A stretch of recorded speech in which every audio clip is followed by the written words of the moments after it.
너 같은 거지가 내 아들이랑 결혼 꿈도 꾸지 마. 눈길 위에서 쓰러진 노숙자. 모두가 더럽다며 피해갔죠. 단 한 사람만 빼고요. 월세 30만 원도 못 내는 28살 카페 알바생이 자신의 마지막 돈으로 그의 병원비를 대신 냈어요. 그런데 이 모든 게 시험이었다면 노숙자는 사실 5천억 재산의 한결그룹 정만호 회장. 아들의 약혼녀가 진짜 사랑하는지 돈을 노리는지 시험하기 위해 한 달 동안 노숙자로 위장했던 거예요. 살인범이야! 이 여자가 범인이야! 급기야 살인 누명까지 씌우며 극한으로 몰아붙였죠. 그녀가 자신을 버릴지 끝까지 믿어줄지 시험하면서요. 하지만 충격적인 반전이 숨어 있었어요. 죽은 줄 알았던 쌍둥이 형의 존재, 50년 전 형제의 비극, 그리고 첫사랑과의 아픈 이별까지. 이번 영상에서는 노숙자로 위장해 며느리감을 시험한 재벌 회장의 충격적인 신부감 테스트에 대해서 들려드리겠습니다. 과연 가난한 알바생은 이 잔인한 시험을 통과할 수 있을까요? 그리고 마지막에 밝혀지는 진실은 무엇일까요?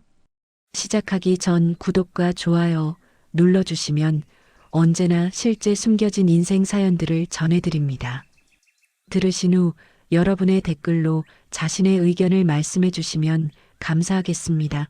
지금 시작합니다. 부산의 겨울은 유난히 매서웠죠. 하늘에서 내리는 흰 눈이 펑펑 내리며 거리를 꽁꽁 얼어붙게 했고 사람들은 옷깃을 여미며 발걸음을 재촉했어요. 남포동 뒷골목, 쓰레기 냄새와 하수구 악취가 뒤섞인 그곳에서 한 노인이 비틀거리며 걸어가고 있었습니다. 더러운 패딩 점퍼는 곳곳이 찢어져 솜이 삐져나왔고 신발은 밑창이 떨어져 걸을 때마다 철퍽거리는 소리가 났죠. 그의 얼굴은 때가 껴서 검게 그을렸고 수염은 뭉쳐져 악취를 풍겼어요. 하지만 그 모든 초라함 속에서도 묘하게 꼿꼿한 자세가 남아 있었는데 지나가는 사람들은 아무도 눈여겨보지 않았습니다.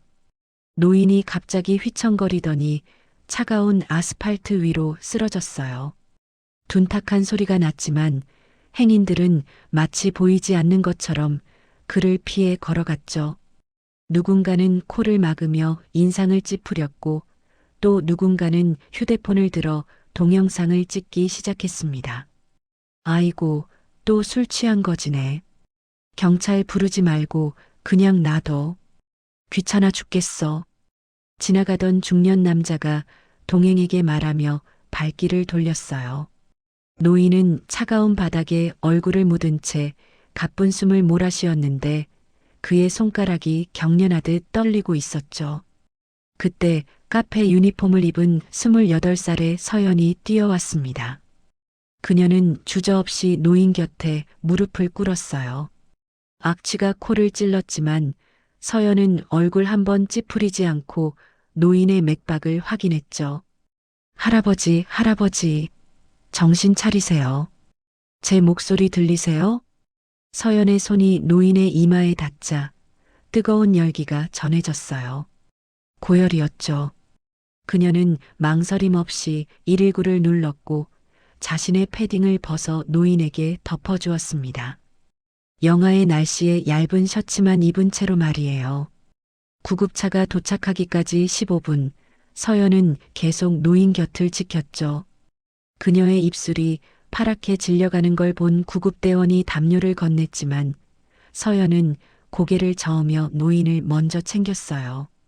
병원 응급실 간호사가 입원비를 물어왔을 때 서연은 지갑을 열었습니다. 통장 잔고 30만 원, 그게 전부였죠. 월세를 내야 하는 돈이었지만 그녀는 카드를 내밀었어요. 제가 보호자 할게요. 일단 치료부터 해주세요. 의사가 의아한 표정으로 물었죠. 가족이세요? 아니요. 그냥 사람이잖아요. 서연의 대답에 의사는 할 말을 잃었습니다. 새벽 3시 서연은 병실 의자에서 꾸벅꾸벅 졸고 있었어요. 병상의 노인이 천천히 눈을 떴죠. 링거액이 떨어지는 소리만 조용히 울리는 병실에서 노인은 오랜만에 느껴보는 따뜻함에 눈시울이 뜨거워졌습니다. 그가 조용히 중얼거렸어요. 이런 사람이 아직 있었구나. 다음 날 아침 서연이 죽을 사와 병실로 들어왔을 때 침대는 비어 있었죠. 베개 위엔 구겨진 메모 한 장만 놓여 있었어요. 삐뚤빼뚤한 글씨로 쓰여진 세 글자. 고맙소. 서연은 그 메모를 한참 바라보다가 주머니에 넣었어요. 그녀는 몰랐죠. 그 노인이 대한민국 재계 서열 5손가락 안에 드는 한결그룹의 회장, 정만호라는 것을, 그리고 이 만남이 자신의 운명을 완전히 뒤바꿀 시작점이라는 것도 말이에요. 간호사가 들어와 빈 침대를 보며 혀를 찼습니다. 또 도망갔네. 그러게 왜 노숙자한테 돈을 써요? 이제 병원비는 어쩔 거예요? 서연이 씁쓸하게 웃으며 대답했죠. 그래도 살아있잖아요. 그걸로 됐어요. 하지만 그녀의 전화가 울렸고 집주인의 날카로운 목소리가 들려왔습니다. 윤서연 씨, 월세 오늘까지인 거 알죠? 못 내면 당장 나가셔야 해요. 서연의 얼굴이 창백해졌지만 이내 깊은 숨을 내쉬며 전화를 끊었어요. 창밖으로 보이는 겨울 하늘은 여전히 잿빛이었지만 그녀의 마음은 이상하게 따뜻했죠. 누군가를 살렸다는 그 사실만으로도 충분했으니까요. 월세방에서 쫓겨난 지 사흘째, 서연은 친구 혜진의 원룸에 얹혀 살고 있었죠. 좁은 방에 이불 두 채가 겨우 펼쳐진 공간에서 혜진이 짜증 섞인 목소리로 입을 열었어요. 야, 너 진짜 미쳤어? 노숙자 병원비로 30만 원을 썼다고? 그 돈이면 월세 낼 수 있었잖아.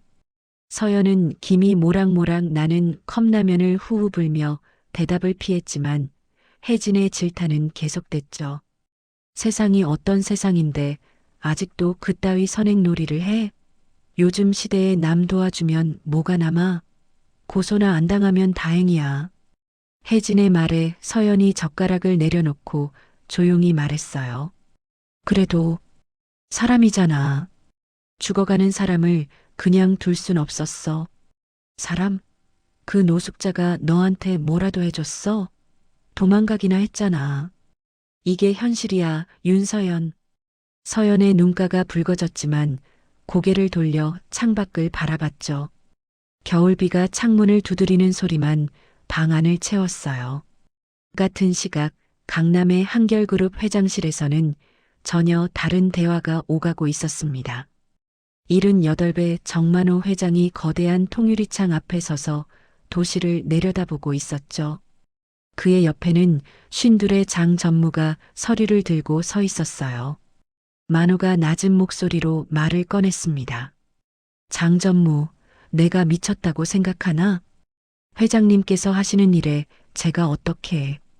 장 전무가 조심스럽게 말끝을 흐렸지만 만호는 피식 웃으며 돌아섰어요. 그의 얼굴엔 묘한 결의가 서려 있었죠. 40년 전 내가 맨손으로 시작할 때 다들 그랬지. 정만호는 사람 보는 눈이 있다고. 그런데 요즘은 어떤가? 재산 목록부터 확인하는 세상이 됐어. 만호는 책상 위에 놓인 사진을 집어들었어요. 아들 진호와 그의 연인 서연이 함께 찍은 사진이었죠. 카페 유니폼을 입은 서연의 밝은 미소가 인상적이었습니다. 이 여자, 우리 진호가 선택했다는데, 과연 진짜일까? 장 전무가 조심스럽게 물었어요. 신원조회는 이미 다 끝났습니다. 평범한 집안이고 특별한 문제는 종이에 적힌 스펙 따위는 관심 없네. 만호가 갑자기 목소리를 높이자 장 전무가 움찔했어요. 회장의 눈빛이 날카롭게 빛났죠. 내가 알고 싶은 건 이 여자의 진짜 마음이야. 돈 때문인지 아니면 정말 내 아들을 사랑하는지. 만호는 서랍에서 낡은 수첩을 꺼냈어요. 거기엔 빛바랜 글씨로 한 문장이 적혀 있었죠. 사람의 가치는 가진 것이 아니라 겸손하고 진정한 마음에서 나온다. 그가 혼잣말처럼 중얼거렸습니다. 누군가 내게 가르쳐 준 말이지. 이제 직접 확인해 볼 시간이야. 한편 카페로 출근한 서연은 쓰레기를 버리러 나왔다가 깜짝 놀랐어요. 며칠 전 병원에서 사라진 그 노인이 카페 뒷골목 쓰레기통을 뒤지고 있었던 거죠. 찢어진 패딩은 그대로였지만 얼굴은 조금 나아 보였어요. 서연이 다가가려는 순간 노인이 먼저 입을 열었습니다. 왜 그랬소? 왜 날 도왔지? 차가운 목소리에 서연이 당황했지만 이내 부드럽게 답했어요. 그냥 추워 보이셔서요. 괜찮으신가요? 돈 없는 거 뻔히 알면서도. 노인의 직설적인 질문에 서연이 잠시 말을 잃었다가 작게 웃으며 말했죠. 그럼 돈 있는 사람만 도와야 하나요? 그게 무슨 도움이에요? 노인의 눈빛이 묘하게 반짝였어요. 마치 원하던 답을 들은 것처럼. 하지만 곧 무표정으로 돌아가며 등을 돌렸죠. 쓸데없는 짓 하지 마시오. 이 세상에 공짜는 없으니까. 노인이 절뚝거리며 멀어져가는 뒷모습을 서연은 안타깝게 바라봤어요. 그때 주머니에서 진동이 울렸죠. 진호의 문자였습니다. 서연아, 오늘 저녁에 중요한 얘기가 있어. 우리 앞날에 관한 거야. 서연의 가슴이 두근거리기 시작했지만 왠지 불안한 예감도 함께 밀려왔어요. 멀어져가는 노인의 뒷모습과 진호의 메시지가 묘하게 겹쳐 보이는 건 그저 우연일까요? 그녀는 알 수 없었죠. 지금 그녀 자신이 인생 최대의 시험장에 들어섰다는 것을. 저녁 7시 강남의 최고급 레스토랑 라미르의 VIP룸은 화려한 샹들리에 불빛으로 반짝였어요. 진호가 긴장한 표정으로 서연의 손을 잡으며 말을 꺼냈죠. 서연아, 우리 결혼하자. 내가 평생 지켜줄게. 벨벳 박스를 열자 5캐럿짜리 다이아몬드 반지가 빛났고 서연의 눈이 휘둥그레졌어요. 그녀의 손이 미세하게 떨렸지만 그건 기쁨 때문만은 아니었죠. 진호 씨, 이거 너무 비싼 거 아니에요? 전 이런 거 받을 자격이. 진호가 서연의 말을 끊으며 반지를 끼워주려 했지만 서연이 조심스럽게 손을 뺐어요. 아직 아버님께 인사도 못 드렸는데. 아버지는 내가 설득할게. 걱정하지 마. 진호의 확신에 찬 목소리와 달리 서연의 표정은 어두워졌죠. 그녀는 자신의 초라한 배경을 너무나 잘 알고 있었으니까요. 병든 어머니, 월세방도 못 구하는 형편, 그리고 카페 아르바이트가 전부인 28살의 자신이 한결그룹 후계자와 결혼한다는 게 현실적일까요? 같은 시각 한결그룹 회장 정만호는 비밀리에 준비한 낡은 옷으로 갈아입고 있었어요.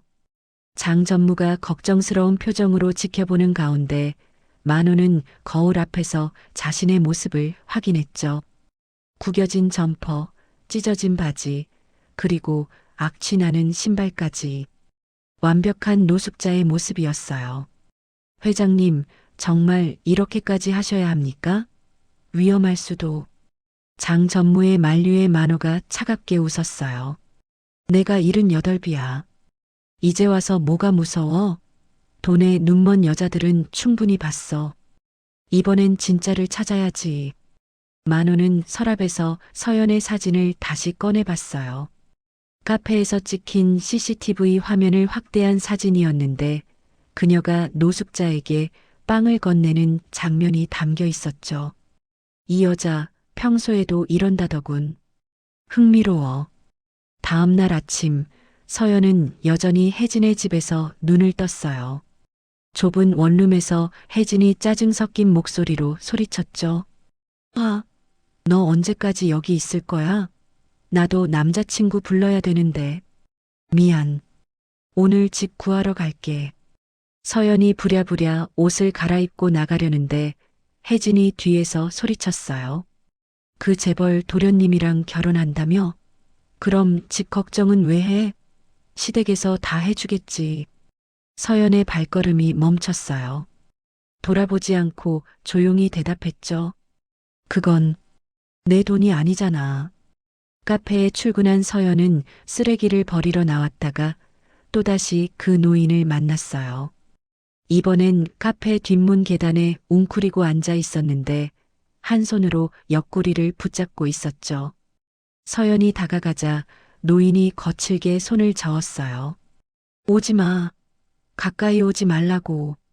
하지만 서연은 이미 붉은 얼룩을 봤어요. 노인의 옷에 피가 배어 나오고 있었죠. 어머, 피가. 다치셨어요? 병원 가셔야. 시끄러워. 내버려둬. 노인이 소리를 질렀지만 몸을 일으키다가 비틀거렸어요. 서연이 재빨리 부축했는데 노인의 몸에서 이상한 냄새가 났죠. 쓰레기 냄새도 술 냄새도 아닌 뭔가 비싼 향수 같은 냄새였어요. 서연이 의아해하는 순간 노인이 그녀의 손을 뿌리치며 달아났어요. 절뚝거리면서도 놀라울 정도로 빨랐죠. 서연이 뒤쫓아갔지만 골목 모퉁이를 돌자 노인은 사라지고 없었어요. 그때 바닥에 떨어진 작은 종이를 발견했죠. 고급 호텔 명함이었는데 뒷면에 피로 번진 듯한 얼룩과 함께 알아볼 수 없는 숫자들이 적혀 있었어요. 서연은 명함을 주머니에 넣으며 불안한 예감에 휩싸였어요. 이 노인 정말 단순한 노숙자일까? 왜 고급 호텔 명함을 가지고 있을까? 그리고 그 피는 대체 어디서 난 걸까? 저녁 진호가 서연을 데리러 왔을 때 그녀는 명함을 보여주려다가 망설였어요. 진호가 행복한 표정으로 말했죠. 아버지가 널 만나고 싶대. 다음 주에 시간 되지? 서연의 가슴이 철렁 내려앉았지만 억지로 미소를 지었어요. 그녀는 몰랐죠.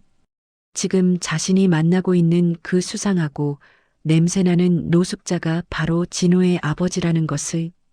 다음 날 아침 7시 카페 문을 여는 순간 서연은 깜짝 놀랐어요. 그 노인이 카페 입구에 쓰러져 있었던 거죠. 어제 그 피 묻은 옷은 그대로였고 얼굴은 더욱 창백해 보였어요.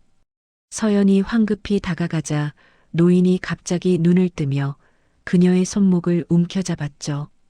도와줘. 나를 숨겨줘. 노인의 목소리가 떨렸고 눈빛엔 공포가 서려 있었어요. 서연이 당황해서 주위를 둘러보는데 검은 승용차 한 대가 천천히 카페 앞을 지나갔죠. 운전석의 남자가 선글라스 너머로 이쪽을 노려보는 게 느껴졌어요. 서연은 본능적으로 노인을 카페 안으로 끌어들였고 창고 문을 열어 그를 숨겼죠. 노인이 헐떡이며 주머니에서 뭔가를 꺼냈어요. 10,000원짜리 지폐 다발이었는데 피가 묻어 있었죠. 이걸 받아. 날 숨겨준 대가야. 서연이 뒤로 물러서며 고개를 저었어요. 이건 받을 수 없어요. 대체 무슨 일이신지. 묻지 마. 알면 너도 위험해져. 노인의 날카로운 외침에 서연이 입을 다물었지만 그녀의 손은 주머니 속 휴대폰을 만지작거렸어요. 경찰에 신고해야 할까? 하지만 노인의 간절한 눈빛이 그녀를 망설이게 했죠. 그때 카페 문이 열리며 손님이 들어왔어요. 30대 중반의 날카로운 인상을 가진 남자였는데 바로 정기호 전무였죠. 그는 카페를 둘러보며 의미심장한 미소를 지었어요. 혹시 이 근처에서 노인 한 분 못 보셨나요? 더러운 옷을 입고 냄새가 좀 나는. 서연의 심장이 쿵쿵 뛰었지만 평정심을 유지하려 애썼어요. 아니요, 못 봤는데요. 무슨 일이신가요? 기호가 서연을 뚫어지게 쳐다보며 천천히 다가왔어요. 그의 손에 든 명함엔 한결그룹 전무 정기호라고 적혀 있었죠. 우리 회사 중요한 서류를 훔쳐간 사람이에요. 혹시 보시면 바로 연락 주세요. 보상은 충분히 하겠습니다. 기호가 명함을 건네며 창고 쪽을 흘끔 봤어요. 서연이 무의식적으로 창고 문을 가로막자 기호의 입꼬리가 올라갔죠. 그런데 아가씨, 우리 어디서 본 적 없나요? 서연이 고개를 저으려는 순간 창고에서 뭔가 떨어지는 소리가 났어요.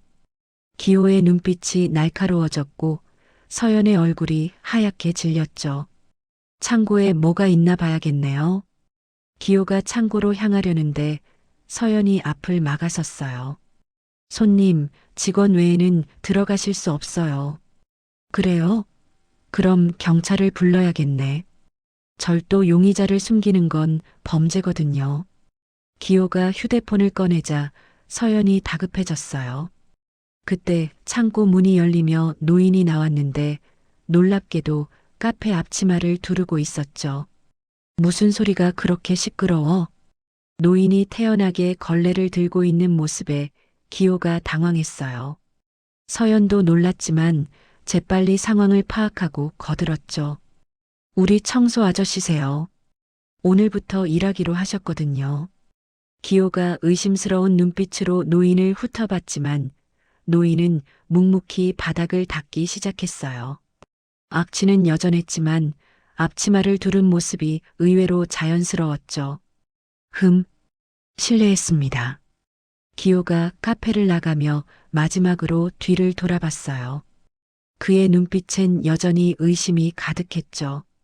문이 닫히자 서연이 다리에 힘이 풀려 의자에 주저앉았어요. 노인이 앞치마를 벗으며 낮은 목소리로 말했죠. 왜 날 도왔지? 정말 절도범일 수도 있는데. 서연이 떨리는 목소리로 대답했어요. 모르겠어요. 그냥 할아버지 눈빛이 나쁜 사람 같지 않아서 세상의 눈빛만 보고 사람을 믿는 바보가 아직 있었군. 노인의 말에는 조롱이 섞여 있었지만 눈빛은 묘하게 부드러웠어요. 그가 주머니에서 작은 수첩을 꺼내 무언가를 적었죠. 서연은 몰랐지만 그건 그녀의 첫 번째 시험 통과를 기록하는 거였어요. 내일도 올 테니 진짜로 일자리를 줘. 당분간 숨어 있을 곳이 필요해. 서연이 망설이다가 고개를 끄덕였어요. 이게 옳은 선택인지 확신할 수 없었지만 이상하게도 이 노인을 믿고 싶었죠. 저녁 진호와의 데이트에서 서연은 계속 불안해했어요. 진호가 걱정스럽게 물었죠. 무슨 일 있어? 오늘 계속 딴 생각하는 것 같은데. 아니야. 그냥 좀 피곤해서. 서연이 억지로 웃었지만 머릿속엔 온통 그 노인과 검은 승용차 그리고 피 묻은 돈다발 생각뿐이었어요. 그녀는 자신이 위험한 일에 휘말린 건 아닐까 두려워하면서도 동시에 그 노인의 정체가 궁금해 미칠 것 같았죠. 사흘째 되는 날 카페는 평소보다 한산했어요. 노인은 구석 테이블을 닦으며 서연을 관찰하고 있었죠. 그녀가 손님에게 친절하게 대하는 모습, 팁을 거절하는 모습, 그리고 퇴근 시간이 지났는데도 마지막 손님을 기다리는 모습까지. 노인은 작은 수첩에 무언가를 적어 내려갔어요. 점심시간 서연이 김밥 2줄을 들고 왔어요. 하나는 노인 앞에 놓으며 말했죠. 할아버지도 드세요. 계속 일만 하시면 쓰러져요. 노인이 김밥을 물끄러미 바라보다가 갑자기 던져버렸어요. 김밥이 바닥에 나뒹굴었고 서연의 눈이 휘둥그레졌죠. 난 동정 따위 필요 없어. 불쌍한 늙은이 취급하지 마. 노인의 거친 목소리에 카페 안에 몇 안 되는 손님들이 돌아봤어요. 서연의 얼굴이 빨갛게 달아올랐지만 조용히 바닥에 김밥을 주었죠. 그녀의 손이 미세하게 떨렸는데 그건 분노가 아니라 상처받은 마음 때문이었어요. 죄송해요. 그런 뜻이 아니었는데. 서연이 돌아서려는 순간 노인이 그녀의 손목을 잡았어요. 왜 사과해? 내가 잘못했는데. 화낼 거면 화내. 그럴 이유가 없잖아요. 아저씨도 힘드실 텐데. 서연의 담담한 대답에 노인의 눈빛이 복잡해졌어요. 그는 천천히 손을 놓으며 중얼거렸죠. 너 같은 애가 왜 여기서 이러고 있어? 더 나은 곳에 갈 수 있을 텐데.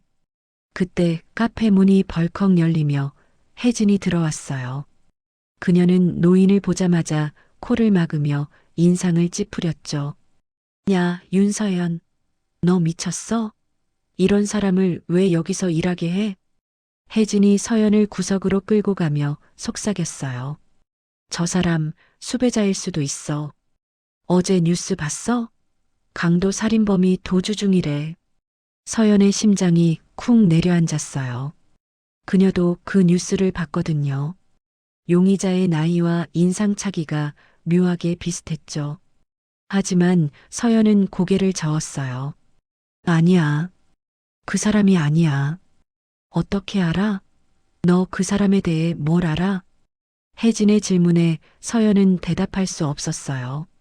정말로 그녀는 그 노인에 대해 아는 게 하나도 없었으니까요. 이름도 나이도 어디서 왔는지도 몰랐죠. 오후 4시 정기호가 다시 나타났어요. 이번엔 혼자가 아니었죠. 검은 정장을 입은 남자 둘이 함께였는데 누가 봐도 경호원 같았어요. 아직도 여기 계시네요, 아저씨. 기호가 노인을 보며 비웃듯 말했어요. 노인은 묵묵히 바닥을 닦고 있었지만 그의 손에 힘이 들어가는 게 보였죠. 우리 회장님이 찾으시는데 같이 가시죠. 훔친 물건 돌려주시면 선처해 드릴게요. 기호의 말에 서연이 나섰어요. 손님 계속 이러시면 경찰 부를 거예요. 증거도 없이 사람을 범죄자 취급하시면 안 되죠. 증거요? 있죠. 기호가 태블릿을 꺼내 CCTV 영상을 보여줬어요. 흐릿했지만 한결그룹 건물에서 무언가를 들고 나오는 노인의 모습이 찍혀 있었죠. 서연의 얼굴이 창백해졌어요. 노인이 천천히 일어섰어요. 그의 눈빛은 차갑고 날카로웠죠. 내가 훔친 게 뭔데? 회장님 개인 금고에서 사라진 5천만 원이요. 그리고 중요한 서류들. 기호의 폭탄 발언에 카페 안이 술렁였어요. 서연은 다리에 힘이 풀려 의자를 붙잡았죠. 5천만 원이라니. 그런 거액을 훔친 사람을 자신이 숨겨준 거였어요. 노인이 주머니에서 뭔가를 꺼냈어요. 모두가 긴장한 순간 그게 작은 봉투였다는 걸 알고 놀랐죠. 노인이 봉투를 기호에게 던졌어요. 가져가.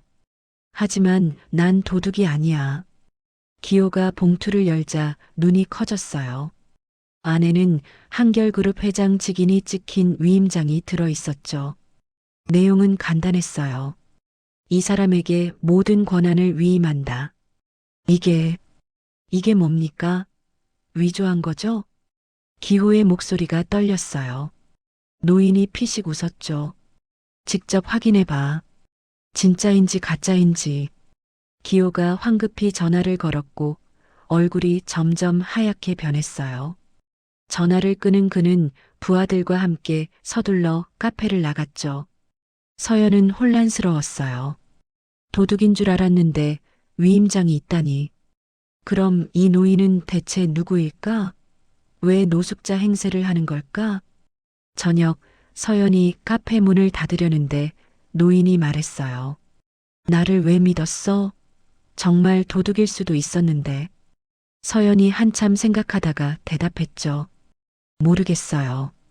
그냥 할아버지 눈빛이 슬퍼 보였어요. 나쁜 사람의 눈은 아니었어요. 노인이 등을 돌렸지만 서연은 그의 어깨가 미세하게 떨리는 걸 봤어요. 그가 낮은 목소리로 말했죠. 내일부터 오지 않을게. 패 끼쳐서 미안해. 할아버지. 서연이 부르려 했지만 노인은 이미 어둠 속으로 사라졌어요. 그녀는 왠지 모를 상실감에 가슴이 먹먹해졌죠. 이상하게도 그 괴팍한 노인이 그리울 것 같았어요. 다음 날 아침 서연은 카페 문을 열며 왠지 모를 허전함을 느꼈어요. 노인이 있던 구석 자리를 무의식적으로 바라봤지만 당연히 비어 있었죠. 그녀는 한숨을 내쉬며 일을 시작했는데 오전 10시쯤 뜻밖의 손님이 찾아왔어요. 진호의 아버지를 만나기로 한 날이 바로 오늘이었던 거죠. 서연은 깜빡 잊고 있었어요. 진호가 걱정스러운 표정으로 들어와 그녀의 손을 잡았죠. 서연아, 준비됐어? 아버지가 호텔 라운지에서 기다리고 계셔. 서연의 손이 차갑게 식었어요. 한결그룹 회장을 만난다는 부담감이 갑자기 밀려왔죠. 그런데 그때 카페 밖에서 소란이 일어났어요. 경찰차 2대가 멈춰 서고 형사들이 우르르 내렸죠. 윤서현 씨 맞으시죠? 같이 좀 가셔야겠습니다. 형사가 보여준 것은 CCTV 사진이었어요. 서연이 피 묻은 돈다발을 든 노인과 함께 있는 장면이었죠. 진호의 얼굴이 하얗게 질렸어요. 이게 무슨 일이야? 서연아, 설명해줘. 서연이 입을 열려는 순간 뒤에서 낮은 목소리가 들렸어요. 그 여자는 아무 잘못 없어.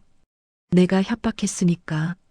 모두가 돌아봤을 때 그곳엔 깨끗한 정장을 입은 노인이 서 있었어요.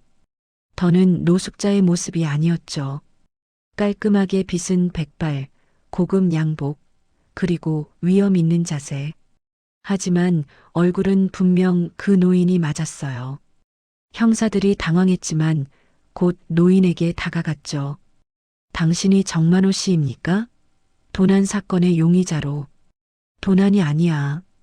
내 돈을 내가 가져간 게 뭐가 문제야? 노인의 당당한 태도에 형사들이 어리둥절했어요. 그때 정기호가 나타나 외쳤죠. 거짓말입니다. 이 사람은 정만호가 아니에요. 회장님은 지금 해외 출장 중이시라고요. 기호가 서류를 꺼내 보여줬어요. 한결그룹 공식 문서에는 회장이 스위스 출장 중이라고 적혀 있었죠. 노인이 피식 웃었어요. 그래, 그럼 내가 누구지? 혼란스러운 상황에서 진호가 서연을 데리고 나가려 했지만 서연은 움직이지 않았어요. 그녀의 눈은 노인을 향해 있었죠. 할아버지, 정말 누구세요? 노인이 서연을 바라봤어요. 그의 눈빛엔 묘한 감정이 서려 있었죠. 그걸 알면 너도 위험해질 거야. 하지만 노인이 주머니에서 편지 봉투를 꺼내 서연에게 건넸어요. 이걸 정만호 회장에게 전해줘.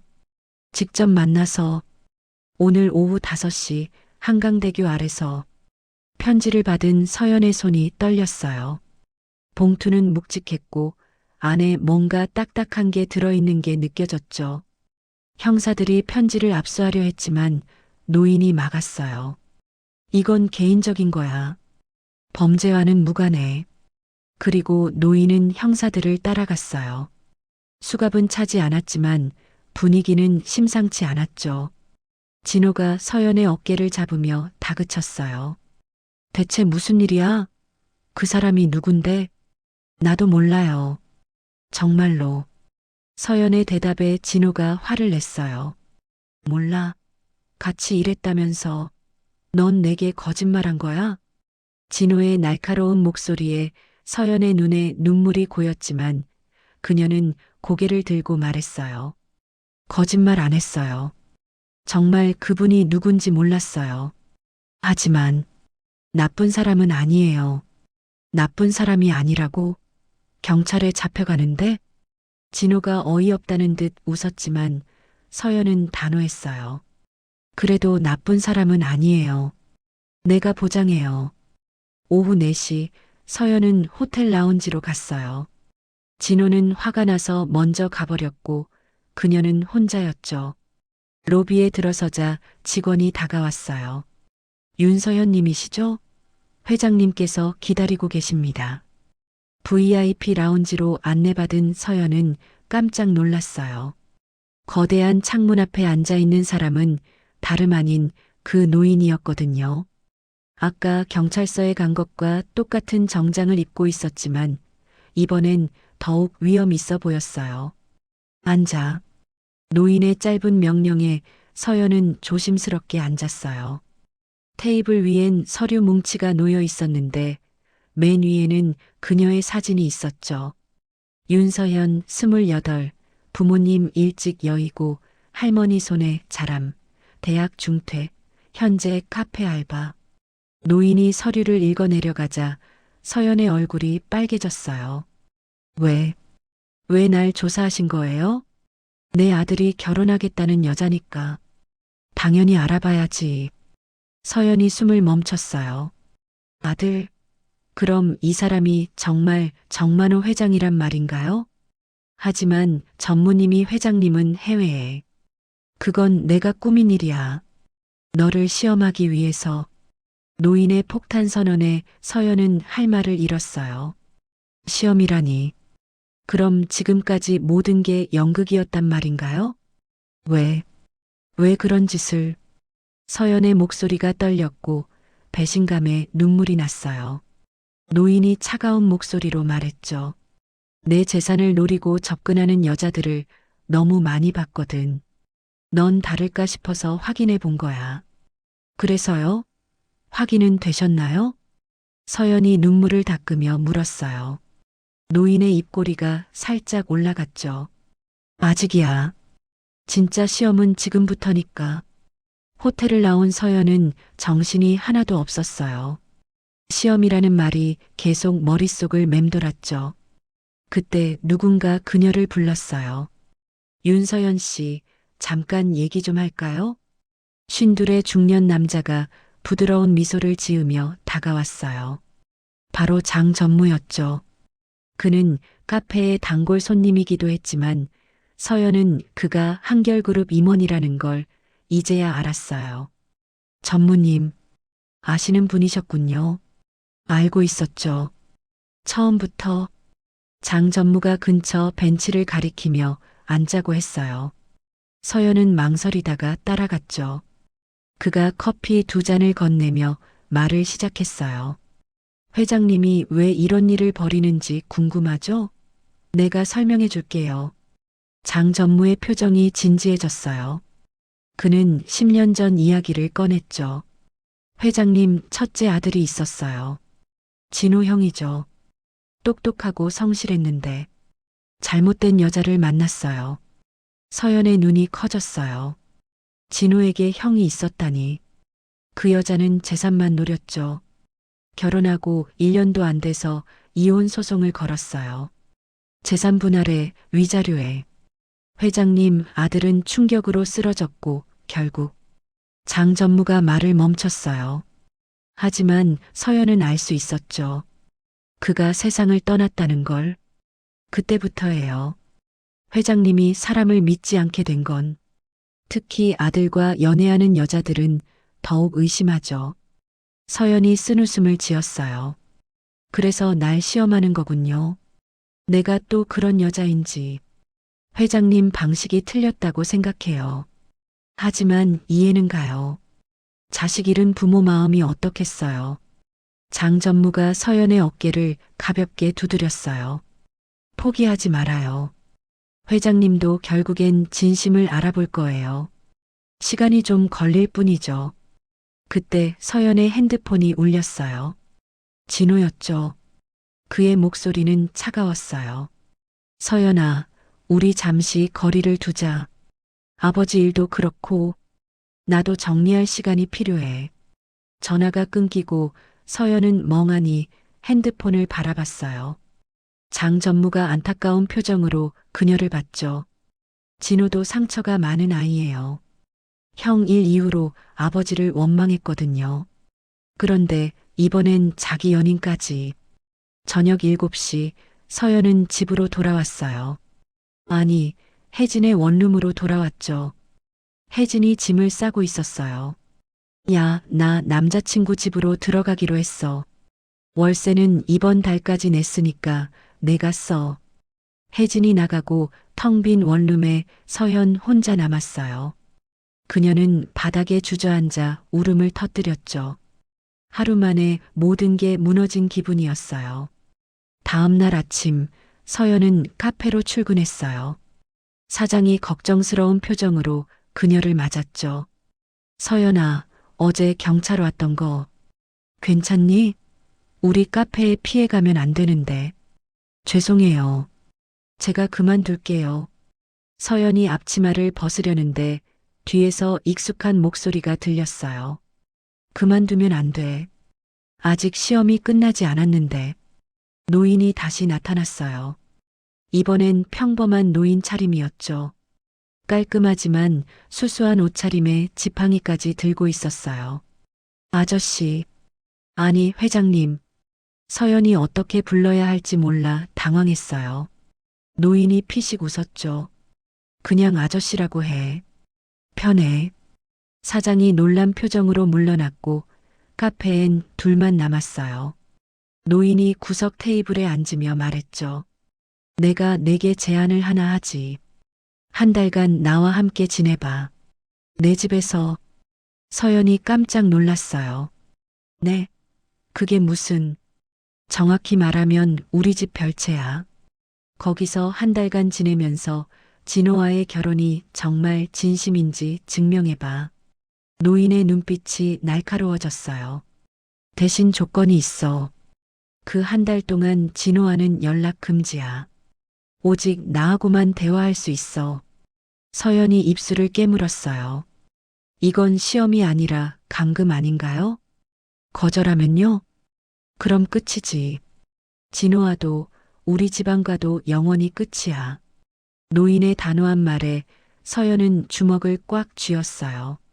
치사하고 억울했지만 진호를 포기할 순 없었죠. 알겠어요. 하겠어요. 대신 한 달 후엔 정말 인정해 주실 거죠? 그건 내 하기 나름이야. 노인이 일어서며 마지막 말을 던졌어요. 내일 아침 8시 한강대교 북단. 거기서 기다려. 짐은 간단히만 싸와. 노인이 나가고 서연은 텅 빈 카페에 혼자 남았어요. 장 전무의 말이 떠올랐죠. 포기하지 말라고. 진심은 통한다고. 그녀는 깊은 숨을 들이쉬며 결심했어요. 이 터무니없는 시험을 통과하겠다고. 사랑하는 사람을 위해서라면 무엇이든 견딜 수 있다고. 한강대교 북단 아침 8시 정각. 서연은 작은 캐리어 하나만 들고 서 있었어요. 검은 승용차가 멈추고 운전석에서 장 전무가 내렸죠. 타세요. 회장님이 기다리고 계셔요. 차는 성북동 깊은 골목으로 들어갔어요. 거대한 대문이 열리자 숨이 막힐 정도로 넓은 정원이 펼쳐졌죠. 본관 뒤편에 작은 별채가 서연이 지낼 곳이었어요. 20평 남짓한 한옥이었는데 의외로 아늑해 보였죠. 노인이 마루에 앉아 차를 마시고 있었어요. 그는 서연을 보자 턱짓으로 앞에 앉으라 했죠. 규칙을 설명하지. 첫째, 매일 아침 6시에 일어나서 청소. 둘째, 하루 세끼 식사는 나와 함께.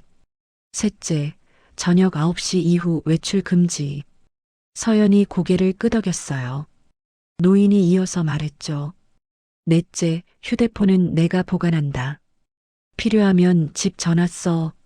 서연이 망설이다가 휴대폰을 건넸어요. 노인은 그것을 서랍에 넣고 열쇠를 잠갔죠. 첫날 저녁 서연은 부엌에서 된장찌개를 끓이고 있었어요. 노인이 들어와 냄비를 들여다봤죠. 뭐 하는 거야? 저녁 준비요. 할아버지.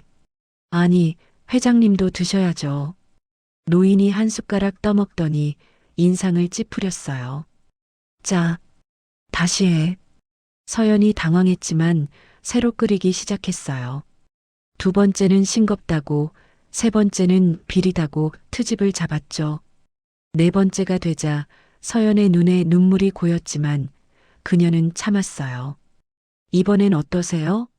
노인이 찌개를 다 비우고 일어났어요. 겨우 먹을 만하네.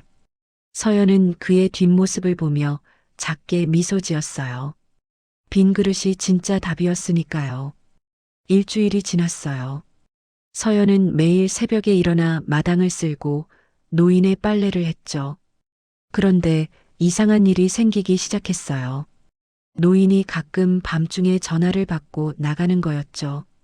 돌아올 때마다 옷에서 피 냄새가 났어요. 어느 날 밤 서연은 노인을 몰래 따라 나섰어요. 그는 병원으로 들어갔고 중환자실로 향했죠. 창문 너머로 본 광경에 서연은 놀랐어요. 노인이 누군가의 손을 잡고 울고 있었거든요. 병상의 사람은 노인과 닮은 중년 남자였어요. 다음 날 서연은 조심스럽게 물었죠. 어젯밤에 어디 다녀오셨어요? 노인의 눈빛이 날카로워졌어요. 날 따라다녔어?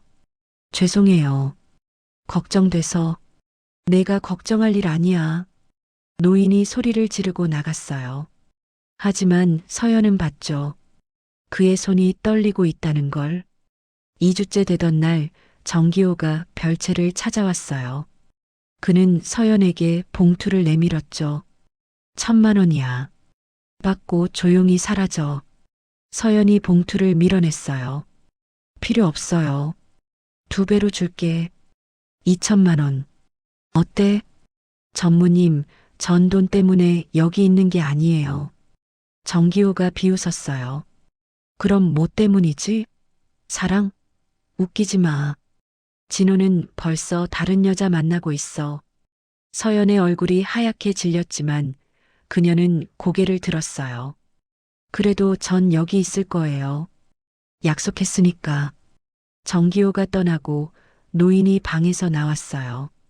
그는 모든 대화를 듣고 있었던 거죠. 왜 거절했어? 2,000만 원이면 큰 돈인데. 서연이 쓸쓸하게 웃었어요.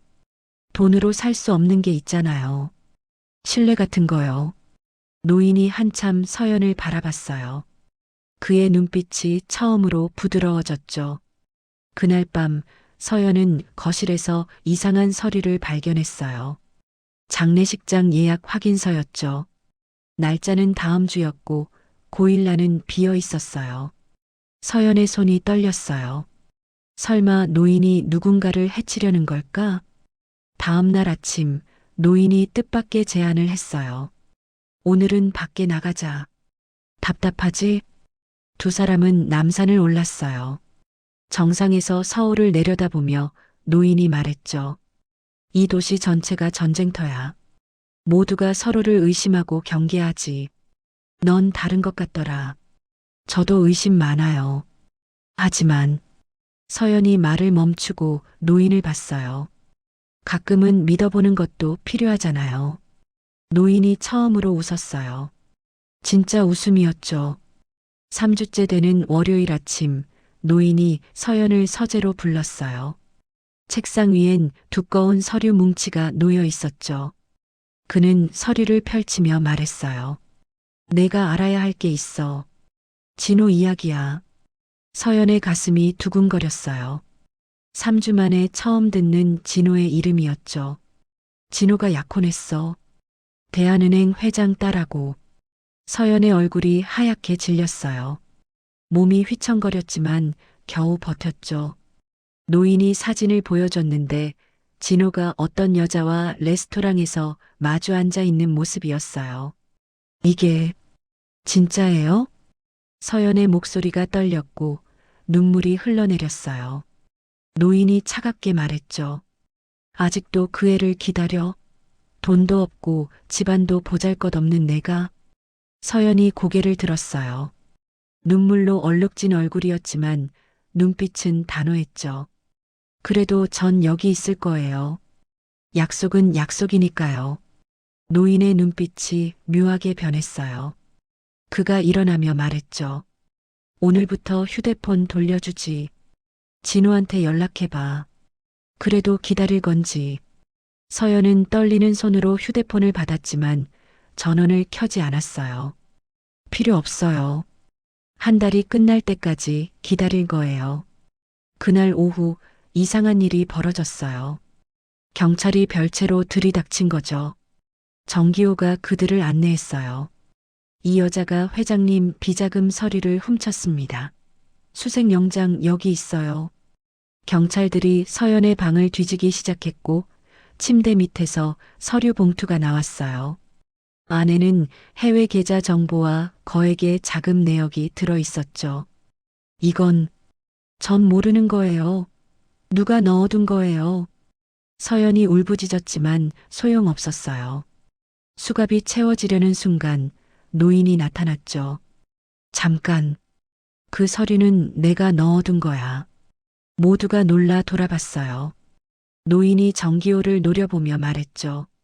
정기호 전무, 자네가 이 여자를 함정에 빠뜨리려고 꾸민 일이겠지. 하지만 난 다 알고 있었어. 정기호의 얼굴이 굳었어요. 노인이 경찰에게 다른 서류를 보여줬죠. 이건 정기호가 회사 자금을 횡령한 증거야. 체포할 사람은 저 여자가 아니라 저놈이야. 정기호가 발악했어요. 거짓말이야. 당신은 정만호가 아니야. 진짜 회장님은 해외에 계셔. 그때 장 전무가 들어왔어요. 그의 손엔 태블릿이 들려 있었죠. 화면엔 화상통화로 연결된 누군가가 있었는데 놀랍게도 또 다른 정만호의 얼굴이었어요. 정기호 전무, 넌 해고야. 그리고 횡령 혐의로 고발하겠네. 화면 속 인물이 말했어요. 서연은 혼란스러웠죠. 2명의 정만호가 있다니. 누가 진짜일까? 경찰이 정기호를 연행해갔고 별채엔 다시 정적이 흘렀어요. 노인이 서연을 바라보며 말했죠. 왜 도망가지 않았어? 경찰이 왔을 때. 도망갈 이유가 없잖아요. 전 아무것도 훔치지 않았으니까. 내가 함정을 판 거였어도? 서연이 놀란 눈으로 노인을 봤어요. 그가 쓴웃음을 지었죠. 시험이었어. 내가 정말 믿을 만한 사람인지. 서연의 눈에서 또 서러움의 눈물이 흘렀어요. 배신감과 분노가 뒤섞인 눈물이었죠. 사람을 그렇게 시험해도 되는 거예요? 저도 감정이 있는 사람이에요. 서연이 소리쳤어요. 노인은 처음으로 당황한 표정을 지었죠. 그날 밤 서연은 짐을 쌌어요. 더는 못 견디겠다는 생각이 들었죠. 그런데 거실에서 신음소리가 들렸어요. 달려가 보니 노인이 쓰러져 있었죠. 그의 손엔 약병이 들려 있었고 입가엔 하얀 거품이 있었어요. 할아버지, 정신 차려요. 서연이 119를 눌렀어요. 구급차를 기다리며 노인의 맥박을 확인했는데 점점 약해지고 있었죠. 그의 주머니에서 편지가 떨어졌어요. 수신이는 그녀의 사랑 정진호였고 내용은 유서처럼 보였죠. 아들아, 내가 너무 늦기 전에 이 편지를 읽었으면 좋겠구나. 서연이라는 여자를 시험했다. 그녀는 진실로 진짜다. 내가 놓치면 평생 후회할 여자야. 편지는 거기서 끝났어요. 서연은 눈물을 흘리며 노인의 손을 꼭 잡았죠. 죽으면 안 돼요. 아직 할 말이 남았잖아요. 구급차가 도착했고 노인은 병원으로 실려갔어요. 서연도 함께 탔죠. 그녀는 이제 확신했어요. 이 노인이 진짜 정만호 회장이라는 걸. 그리고 그가 정말로 위험하다는 걸. 병원 중환자실, 서연은 밤새 노인 곁을 지켰어요. 의사가 차트를 보며 고개를 저었죠. 폐혈증이 왔어요. 간경화 말기에 급성 신부전까지. 시간이 얼마 안 남았습니다. 서연의 눈에서 눈물이 흘렀어요. 그때 병실 문이 벌컥 열리며 낯선 남자들이 들어왔죠. 검은 정장의 변호사들이었어요. 윤서연 씨, 당신은 이 환자와 아무 관계도 없습니다. 즉시 나가세요. 변호사가 서류를 들이밀었어요. 한결그룹 법무팀이었죠. 이분은 정만호 회장님이 아닙니다. 사기꾼이에요. 당신도 공범 혐의로 조사받게 될 겁니다. 서연이 당황했지만 물러서지 않았어요. 그래도 지금은 환자예요. 곁에 있겠어요. 변호사가 비웃었죠. 정신 차려요. 이 노인한테 속은 거라고요. 진짜 회장님은 따로 계셔. 그때 진호가 나타났어요.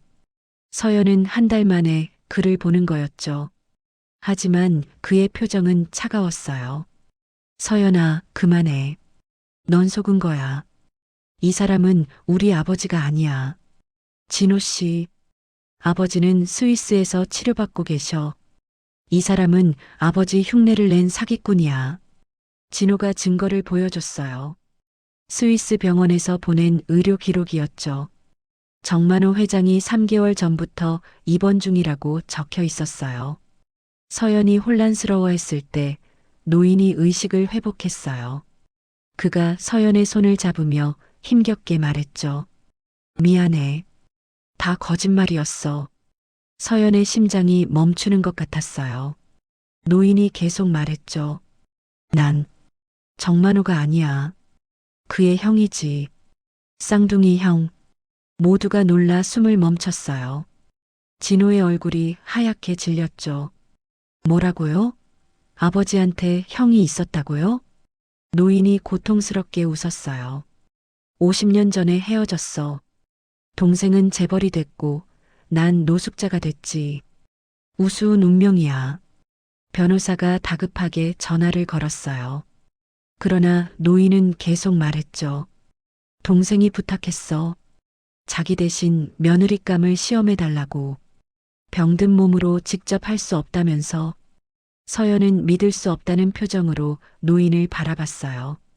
그가 서연의 손을 더 꽉 잡았죠. 넌 합격이야. 진심을 가진 유일한 사람이었어. 그때 경찰이 들이닥쳤어요. 뒤따라 들어온 사람은 정기호였죠. 그는 풀려난 후 복수를 준비한 거였어요. 이 노인은 살인범입니다. 10년 전 강도살인 용의자예요.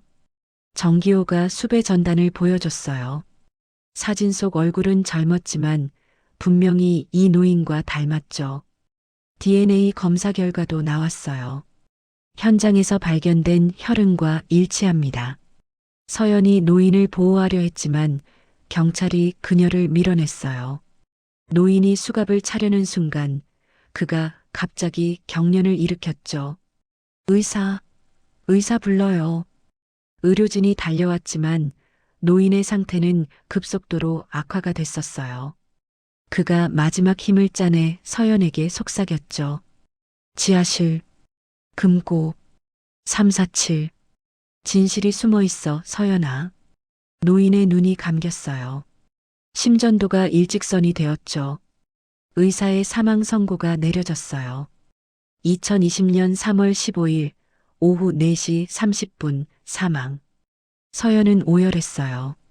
진호는 멍하니 서 있었고 정기호는 만족스러운 미소를 지었죠. 그런데 이상한 일이 벌어졌어요. 병원 복도 끝에서 휠체어를 탄 또 다른 노인이 나타난 거죠. 똑같은 얼굴, 하지만 더 여인 몸. 그가 떨리는 목소리로 말했어요. 형님, 모두가 돌아봤을 때 그 사람이 진짜 정만호 회장이었어요. 스위스에서 급히 귀국한 거였죠. 형님이 날 대신해 어려운 일을 하셨구나. 마지막까지. 회장이 죽은 형의 손을 잡고 울었어요.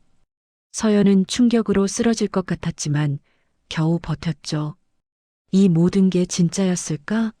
아니면 또 다른 거짓말일까? 진호가 서연에게 다가왔어요. 서연아, 이제 끝이야. 우린 여기까지야. 그의 말이 서연의 가슴에 대못처럼 박혔어요. 한 달간의 시험, 그 모든 고통이 무의미해지는 순간이었죠. 장례식장은 을씨년스러웠어요. 죽은 노인의 영정 사진조차 없었죠. 살인범 누명, 신원 미상, 그리고 무연고자. 서연 혼자만 빈소를 지키고 있었어요. 그녀의 눈은 이틀 밤을 울어서 퉁퉁 부어 있었죠. 진호가 검은 정장을 입고 나타났어요. 서연의 가슴이 뛰었지만 그는 차갑게 서류를 내밀었죠. 합의서야. 우리 집안과 관련된 모든 걸 포기한다고 서명해. 대신 위로금으로 500만 원 줄게. 서연이 믿을 수 없다는 표정으로 그를 봤어요. 진호 씨, 우리가 이렇게 끝나는 거예요? 끝난 지 오래야. 넌 사기꾼에게 속았고 난 제정신을 찾았어. 진호의 말이 칼처럼 서연의 가슴을 찔렀어요. 그녀는 떨리는 손으로 서류를 받았지만 서명하지 않았죠. 그때 정만호 회장이 휠체어를 타고 들어왔어요. 그의 얼굴은 병색이 짙었지만 눈빛은 날카로웠죠. 윤서현 씨, 형이 당신을 높이 평가했다더군. 하지만 난 다르게 생각해. 회장이 서연을 차갑게 훑어봤어요. 당신은 형의 동정심을 이용한 거야. 불쌍한 노숙자인 줄 알고 도와줬다가 재벌가와 연결됐으니 끝까지 붙어 있으려 한 거지. 아니에요. 전 정말. 증명해봐. 뭘로 증명할 건데? 돈도 없고 집도 없고 직장도 잃었잖아. 회장의 말 한마디 한마디가 서연을 무너뜨렸어요. 그가 마지막 일격을 날렸죠. 형이 마지막에 뭐라고 했지? 지하실 금고. 그런 건 없어. 형은 치매였어. 헛소리를 믿은 거야. 서연의 다리에 힘이 풀렸어요. 의자에 주저앉으며 오열했죠. 모든 게 끝났어요. 한 달간의 시험도 사랑도 희망도 모두 거짓이었어요. 장례가 끝나고 서연은 거리로 나왔어요. 비가 내리기 시작했는데 우산도 없었죠. 그녀는 비를 맞으며 걸었어요. 휴대폰이 울렸지만 받지 않았죠. 혜진이었을 거예요. 아니면 전 직장 사장이거나 교각 아래 노숙자들이 모여 있는 곳을 지나갔어요. 한 달 전 그녀가 처음 그 노인을 만났던 것처럼 서연은 쓴웃음을 지었죠. 이제 자신도 그들과 다를 게 없었어요. 원룸으로 돌아왔지만 문에 빨간 딱지가 붙어 있었어요. 월세 체납으로 강제 퇴거 통보였죠. 짐은 이미 밖에 내놓아져 있었고 비에 젖고 있었어요. 서연은 젖은 짐 사이에 주저앉았어요. 그때 작은 봉투 하나가 눈에 띄었죠. 노인이 처음 줬던 메모가 들어있는 봉투였어요. 고맙소라는 세 글자. 그녀는 메모를 꺼내보다가 뭔가 이상한 걸 발견했어요. 메모 뒷면에 희미하게 적힌 숫자들이 있었죠. 347-11-78. 금고 번호 같았어요. 하지만 이미 늦었죠. 회장이 금고는 없다고 했으니까. 서연은 메모를 구겨버리려다가 멈췄어요. 혹시나 하는 마음에 주머니에 넣었죠. 그날 밤 서연은 다리 밑에서 잠을 청했어요. 노숙자들이 그녀에게 담요를 건넸죠. 그중 한 명이 말했어요. 아가씨, 정 할아버지 아는 사람이지? 그 양반이 자주 당신 얘기했어. 서연이 놀라서 일어났어요. 할아버지를 아세요? 우리랑 10년을 같이 살았지. 진짜 이름은 몰라도 좋은 사람이었어. 늘 말했어. 언젠가 자기를 믿어줄 사람을 만날 거라고. 노숙자가 낡은 사진 한 장을 보여줬어요. 젊은 시절 쌍둥이 형제가 찍은 사진이었죠. 한 명은 정장을, 한 명은 작업복을 입고 있었어요. 이게 마지막 유품이야. 받아. 서연은 사진을 받아들고 또 울었어요. 사진 뒤엔 날짜가 적혀 있었죠. 1975년 3월 11일. 그리고 작은 글씨로 용서해줘. 동생아라고 쓰여 있었어요. 새벽 4시 서연은 일어났어요. 무언가 해야 한다는 생각이 들었죠. 그 금고를 찾아야 했어요. 진실이 무엇이든 끝까지 확인해야 했어요. 새벽 5시 서연은 한결그룹 본사 건물 앞에 서 있었어요. 경비원이 그녀를 막았지만 장 전무가 나타나 안으로 들여보냈죠. 왜 왔어요? 장 전무의 목소리엔 연민이 섞여 있었어요. 서연이 떨리는 목소리로 대답했죠. 지하실. 금고를 찾아야 해요. 347-1178. 장 전무의 얼굴이 굳었어요. 그는 한참 망설이다가 지하로 안내했죠. 먼지 쌓인 복도 끝 오래된 금고가 있었어요. 서연이 번호를 입력하자 철컥 소리와 함께 문이 열렸죠. 안에는 서류 뭉치와 낡은 일기장, 그리고 비디오 테이프가 있었어요. 서연이 일기장을 펼치자 첫 페이지에 이렇게 적혀 있었죠. 1970년 3월 11일. 오늘 동생과 영원히 헤어졌다. 내가 저지른 죄 때문에. 서연이 계속 읽어 내려갔어요. 충격적인 진실이 드러났죠.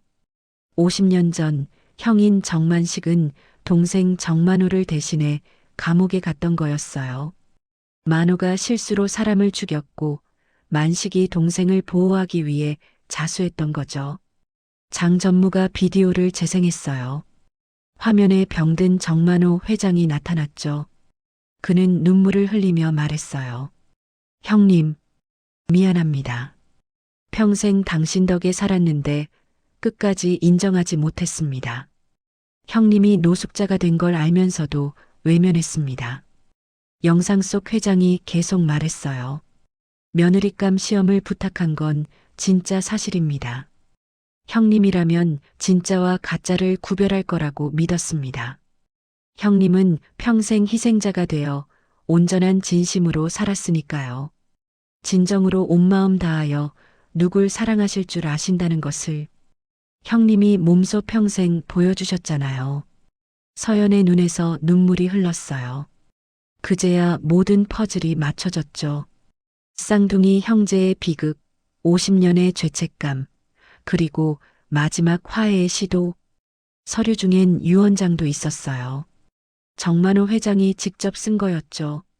형 정만식이 인정한 여자와 결혼한다면 내 아들 정진호에게 모든 재산을 상속한다. 만약 형이 인정하지 않는다면 재산은 모두 사회에 환원한다. 장 전무가 놀란 표정으로 서연을 봤어요. 이게 진짜 시험이었어요. 회장님 재산이 아니라 진호의 미래가 당신에게 달렸던 거예요. 그때 계단에서 발소리가 들렸어요. 진호였죠. 그는 창백한 얼굴로 서 있었어요. 다 들었어. 아버지가 삼촌 때문에 평생 죄책감에 시달렸다는 것도, 내가 상속받으려면 너와 결혼해야 한다는 것도. 진호가 쓴웃음을 지었어요. 하지만 난 돈 따위 필요 없어. 너도 이런 더러운 거래에 엮이지 마. 서연이 고개를 저었어요. 거래가 아니에요. 할아버지. 아니, 큰아버님이 날 인정한 건 진심이었어요. 그리고 나도. 서연이 진호를 똑바로 봤어요. 나도 당신을 진심으로 사랑했어요. 지금도 여전히 변함없이 진정으로 그래요. 진호의 눈이 흔들렸어요. 그가 다가오려는 순간 경찰이 들이닥쳤죠. 정기호가 그들을 이끌고 왔어요. 정만식은 탈옥수예요. 10년 전 살인은 그가 저지른 게 맞아요. DNA가 일치했다고요. 장 전무가 또 다른 서류를 꺼냈어요. 경찰 조서였죠. 정만식 씨는 10년 전 이미 사망했어요. 강경화로요. 시신은 무연고자로 화장됐고요. 정기호의 얼굴이 일그러졌어요. 그럼 그 노인은 누구야? 장 전무가 마지막 사진을 보여줬어요. 정만호 회장이 노숙자로 변장한 사진이었죠. 회장님이 직접 하신 거예요.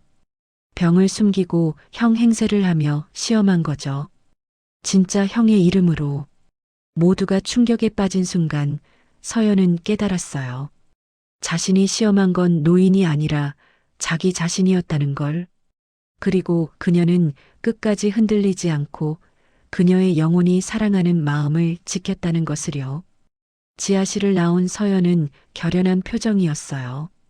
그녀는 더 이상 시험받는 수동적인 존재가 아니었죠. 진호가 그녀의 팔을 잡았어요. 서연아, 우리 다시 시작하자. 아버지의 유언 따위 상관없이. 서연이 고개를 저었어요. 그녀의 눈빛은 단호했죠. 아니에요. 전 유언을 지킬 거예요. 큰아버님이 목숨 걸고 인정해 준 걸 헛되게 할 순 없어요. 정기호가 비웃으며 다가왔어요. 뭘 지킨다는 거야? 이미 늦었어. 내가 이사회를 소집했거든. 정만호 회장 정신감정서도 준비했고 정기호가 서류를 흔들었어요. 치매 진단서였죠. 회장님은 이미 판단 능력을 상실한 상태였어. 유 원장은 무효야. 서연이 주먹을 꽉 쥐었어요. 그때 장 전무가 휴대폰을 꺼냈죠. 정기호 전무, 당신이 의사를 매수해서 위조한 진단서라는 거 다 알아요. 녹음도 있고. 정기호의 얼굴이 하얗게 질렸어요. 서연이 앞으로 나섰죠. 전무님, 왜 그렇게까지 하는 거예요? 돈이 그렇게 중요해요? 정기호가 이를 갈며 대답했어요. 난 돈 따위 관심 없어. 난 그저 인정받고 싶었을 뿐이야. 30년을 회사를 위해 바쳤는데 결국 난 남이었어. 정기호의 절규가 지하실에 울렸어요. 서연은 그의 아픔을 이해했지만 방법이 틀렸다는 걸 알았죠. 오전 10시 한결그룹 이사회가 열렸어요. 이사들은 혼란스러워했죠. 정만호 회장의 죽음, 형의 존재, 그리고 파격적인 유언까지 모든 게 충격이었어요. 이사 중 한 명이 서연을 노려봤어요. 이 여자가 뭔데 우리 회사 운명을 결정한다는 거야? 카페 알바 출신이잖아. 서연이 떨리는 목소리로 말했어요. 저도 알아요. 제가 부족하다는 거. 하지만 그녀가 일어섰어요. 떨림은 사라지고 목소리에 힘이 실렸죠. 큰아버님은 스펙이나 배경을 본 게 아니에요. 사람의 온전한 진심을 보신 거예요. 그리고 전 그 믿음에 보답하고 싶어요. 서연이 가방에서 뭔가를 꺼냈어요. 노인이 쓴 마지막 편지였죠. 이걸 읽어드릴게요. 큰아버님이 정말로 원하신 게 뭔지. 편지엔 이렇게 적혀 있었어요. 내 동생 만호야. 난 너를 용서한다. 그리고 내가 선택한 며느리를 축복한다. 그녀는 돈도 명예도 아닌 사람 자체를 볼 줄 아는 진호의 유일한 사람이었다. 우리가 잃어버린 것들을 그녀가 가지고 있었다. 이사들이 숙연해졌어요. 진호가 일어나 서연의 옆에 섰죠. 전 아버지의 뜻을 따르겠습니다. 그리고 이 여자와 결혼하겠습니다. 유산 때문이 아니라 진실로 사랑하니까요. 그녀가 온 마음을 다해 사랑하니까 저를요. 내 영혼이 그런 그녀를 발견했으니까요. 그때 병원에서 전화가 왔어요. 정만호 회장이 의식을 회복했다는 소식이었죠. 모두가 병원으로 달려갔어요. 중환자실 회장은 산소 마스크를 쓴 채 누워 있었어요. 그가 힘겹게 손을 들어 서연을 가리켰죠. 이 아이가 합격이야. 회장의 목소리는 작았지만 분명했어요. 그가 진호를 봤죠. 미안하다. 내 아들아. 너에게도 시험이었구나. 진호가 아버지의 손을 잡으며 울었어요. 서연도 눈물을 흘렸죠. 정기호는 고개를 숙인 채 병실을 나갔어요. 회장이 마지막 힘을 짜내 말했어요. 형님, 이제 갚았습니다. 그의 눈이 천천히 감겼어요. 심전도는 여전히 뛰고 있었지만 모두가 알았죠. 이것이 마지막 인사라는 걸. 서연이 회장의 손을 잡고 속삭였어요. 회장님, 아니 아버님, 떠나지 마세요. 제 효도 받으시고 가셔야죠. 이대로 가시면 정말 안 됩니다. 그녀는 이제 알았어요. 시험은 끝났고 진짜의 삶이 시작된다는 걸. 사랑과 신뢰를 바탕으로 한 진짜 시작이 기다리고 있다는 것을요. 온 마음 다하여 영혼의 깊은 끝이 닿는 진실하고 고귀한 신부가 될 것이라는 것을요. 얼마나 사랑스럽고 아름다운지 내 마음과 영혼까지도 진정 사모하는 신부가 되어 저 창공을 날아오를지. 그녀의 영혼의 깊은 곳으로부터 울려 퍼지는 진동으로 인해 알게 되었습니다. 일주일 후 정만호 회장의 장례식이 거행됐어요. 이번엔 성대했죠. 재계 인사들이 모두 모였고 언론도 주목했어요. 서연은 상주 자리에 앉아 있었는데 아직 결혼하지 않았지만 이미 가족으로 인정받은 거였죠. 장례식이 끝나고 유언 집행이 시작됐어요. 변호사가 서류를 펼치며 놀라운 사실을 공개했죠. 정만호 회장님은 모든 개인 재산을 사회에 환원하기로 했습니다. 단 회사 경영권은 아들 정진호에게 넘깁니다. 모두가 놀랐어요. 특히 정기호는 믿을 수 없다는 표정이었죠. 변호사가 이어서 말했어요. 그리고 윤서연 씨에게는 특별한 유산이 있습니다. 서연이 긴장한 표정으로 일어섰어요. 변호사가 낡은 상자를 건넸죠. 이건 회장님이 평생 간직하신 겁니다. 형님의 유품이라고 하셨어요. 상자를 열자 오래된 시계와 편지들이 들어 있었어요. 그중 한 편지엔 이렇게 적혀 있었죠. 진심을 알아보는 사람에게 당신이 이 편지를 읽는다면 시험을 통과한 겁니다. 축하합니다. 이제 당신이 이 가족의 진짜 보물입니다. 서연의 눈에서 눈물이 흘렀어요. 진호가 그녀의 어깨를 감쌌죠. 그때 정기호가 나섰어요. 그의 손엔 서류 뭉치가 들려 있었죠. 잠깐, 이 여자는 사기꾼이야. 여기 증거가 있어. 정기호가 사진을 보여줬어요. 서연이 다른 남자와 찍은 사진이었죠. 이 여자는 이미 약혼자가 있었어.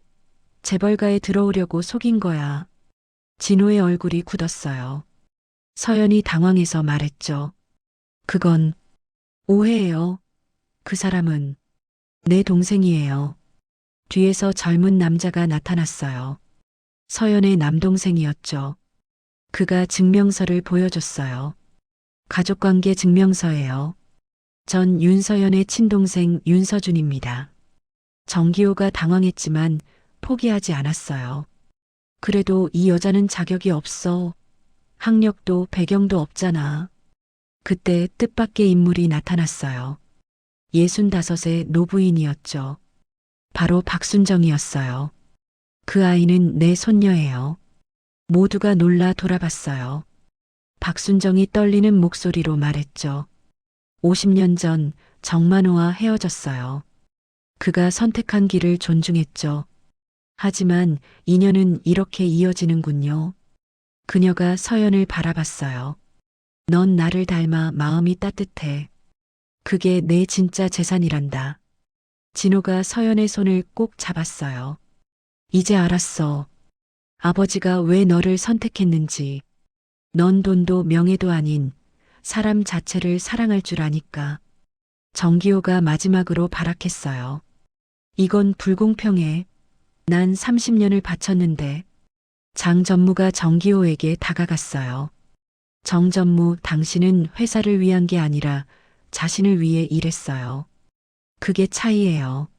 정기호는 결국 무너졌어요. 경찰이 그를 횡령 혐의로 연행했죠. 한 달 후 서연과 진호의 결혼식이 열렸어요. 소박했지만 따뜻한 결혼식이었죠. 하객은 많지 않았지만 모두 진심으로 축하했어요. 서연이 부케를 던지려는 순간 하늘에서 비가 내리기 시작했어요. 하객들이 당황했지만 서연은 웃었죠. 비는 축복이래요. 큰아버님이 축복해 주시나 봐요. 진호가 서연을 안으며 속삭였어요. 이제 시험은 끝이야. 우리의 진짜 인생이 시작되는 거야. 두 사람이 키스하는 순간 무지개가 떴어요. 장 전무가 박수를 치며 외쳤죠. 진심은 결국 이긴다. 서연은 행복했어요. 돈도 없고 배경도 없지만 사랑과 신뢰를 얻었으니까요. 그리고 그것이 세상에서 가장 큰 재산이라는 걸 이제 모두가 알게 됐죠. 마지막으로 화면에 정만호 회장의 목소리가 흘렀어요. 사람을 시험하는 건 쉬워도 진심을 지키는 건 어렵다. 서연아, 고맙다. 내게 다시 믿음을 준 것을. 따뜻한 어느 봄날 아카시아 꽃이 흐드러지게 핀 남산 둘레길이었어요. 정만호 회장은 지팡이를 짚고 천천히 걸었죠. 그의 옆엔 서연과 진호, 그리고 5살, 3살 된 손자들이 함께했어요. 할아버지, 이 꽃 냄새 좋아요. 막내 손자가 아카시아 꽃을 꺾어 회장에게 건넸어요. 정만호는 꽃을 받아들고 향기를 맡았죠. 그 순간 그의 눈앞에 55년 전 기억이 스쳐 지나갔어요. 젊은 시절에 그가 있었고 아름다운 여인이 있었죠. 똑같은 아카시아 꽃길, 똑같은 5월의 어느 날. 그녀가 웃으며 말했던 목소리가 들리는 듯 했어요. 만호야, 우리 영원히 함께하자.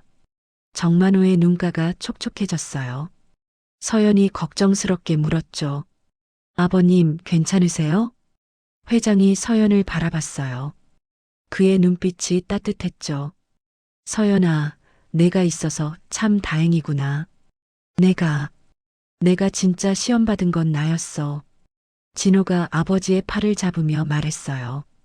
아버지, 천천히 가세요. 정만호가 아들을 보며 미소 지었어요. 진호야, 내가 서연이를 만난 건 정말 큰 복이다. 이 아이는 사람의 진심을 알아보는 눈이 있어. 가족들이 벤치에 앉았어요. 서연이 보온병에서 따뜻한 차를 꺼내 나눠줬죠. 평범한 가족의 소박한 나들이였지만 그 어떤 호화로운 파티보다 행복했어요. 정만호가 멀리 바라보며 혼잣말처럼 중얼거렸어요. 형님, 이제야 알겠습니다. 진짜 재산은 돈이 아니라 사람이라는 걸요. 바람이 불어 아카시아 꽃잎이 흩날렸어요. 마치 하늘에서 축복이 내리는 것처럼. 정만호는 머릿속으로 과거를 회상했죠. 첫사랑과 헤어지던 날, 형이 대신 감옥에 가던 날, 그리고 노숙자로 위장해 서연을 만났던 날. 모든 게 이 순간을 위한 여정이었어요. 할아버지, 같이 사진 찍어요. 손녀가 휴대폰을 꺼냈어요. 온 가족이 모여 사진을 찍었죠. 정만호의 얼굴엔 진짜 행복이 있었어요. 더 이상 차가운 재벌 회장이 아니라 그저 평범한 할아버지였죠. 서연이 조용히 말했어요. 아버님, 예전에 제게 주셨던 메모 아직도 간직하고 있어요. 고맙소라는 두 글자요. 정만호가 서연의 손을 잡았어요. 거칠고 주름진 손이었지만 따뜻했죠. 내가 더 고맙지. 내 덕분에 진짜 가족이 뭔지 알게 됐으니까. 해가 기울고 있었어요. 황금빛 햇살이 아카시아 꽃잎 사이로 스며들었죠. 정만호는 생각했어요. 순정아, 우리는 결국 함께하지 못했지만 우리 손녀가 이렇게 행복하게 살고 있어. 이것만으로도 충분해. 진호가 아버지를 부축하며 일어섰어요. 아버지, 이제 집에 가시죠. 서연이가 된장찌개 끓여놨어요. 정만호가 웃었어요. 진심 어린 웃음이었죠.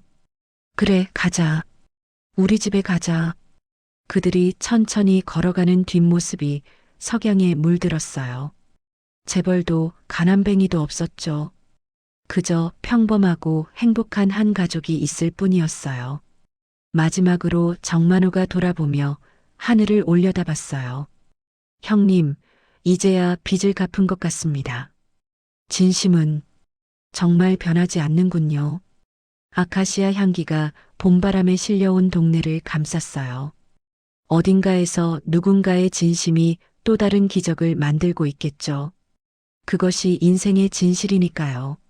진실한 마음은 영원히 변하지 않아요. 또한 그 마음을 알아보는 냉철하지만 진정한 고운 마음은 아무나 가질 수 없기에 값진 것이라고 생각합니다. 시면의 영혼 속에 가득 찬 행복이 넘쳐 흘러 당신에게 전해지길 바라며 오늘도 감사합니다. 사연의 금빛바다였습니다.